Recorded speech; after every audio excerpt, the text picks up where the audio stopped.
5ই অগস্টের যে পরিবর্তিত পরিস্থিতি, ছাত্র জনতার বিজয়ের পর আমাদের সম্প্রদায়ের বিভিন্ন জায়গায় আমাদের সম্প্রদায়ের লোকজনের উপর নির্যাতন নিপীড়ন হয়েছে, দুর্বৃত্তরা করেছে। এই বাংলাদেশে যখনই কোনো নির্বাচন হয়েছে আমাদের সম্প্রদায়ের উপর নির্যাতন নিপীড়ন, যখনই কোনো সরকার পরিবর্তন হয়েছে তখনই আমাদের উপর নির্যাতন নিপীড়ন হয়েছে।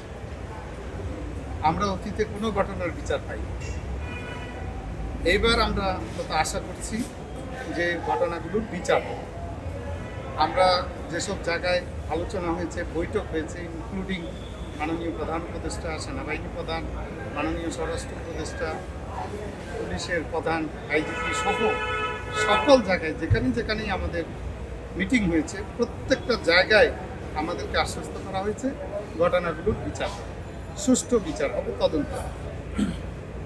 এবার পূজায় স্বাভাবিকভাবে আতঙ্ক আছে, আশঙ্কা আছে, কিন্তু আইন শৃঙ্খলা বাহিনীর তৎপরতা ব্যাপক। এবার সশস্ত্র বাহিনী মাঠে আছে, যৌথ বাহিনী কাজ করছে। আপনারা দেখেছেন মাননীয় সেনাপ্রধান নিজে আমাদের কাছে ছুটে এসেছেন এবং তিনি বলেছেন যে সারা বাংলাদেশে যৌথ বাহিনী প্রস্তুত আছে, আমরা যাতে নির্ভয়ে পূজা করতে পারি, আমরা যাতে সংখ্যাহীন চিত্তে পূজা করতে পারি।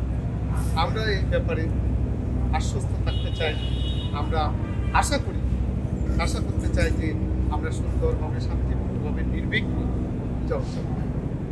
আমাদের মনে অনেক দুঃখ আছে, অনেক বেদনা আছে, সেগুলো যদি ভবিষ্যতে সরকার, যেমন আপনারা জানেন যে স্বাধীনতার পর থেকে এই পর্যন্ত আমাদের যে বঞ্চনার ইতিহাস, যে নির্যাতন নিপীড়নের ইতিহাস, সেগুলোকে যুক্ত করে সকল সমস্যার সমাধানের জন্য আমরা 8 দফা দাবি দিয়েছি।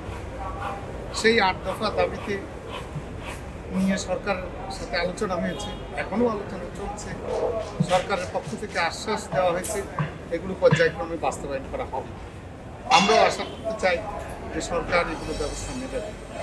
আর সবচেয়ে বড় বিষয় যেটা, যে বিচারহীনতার সংস্কৃতি, সেটার থেকে আমরা মুক্তি চাই।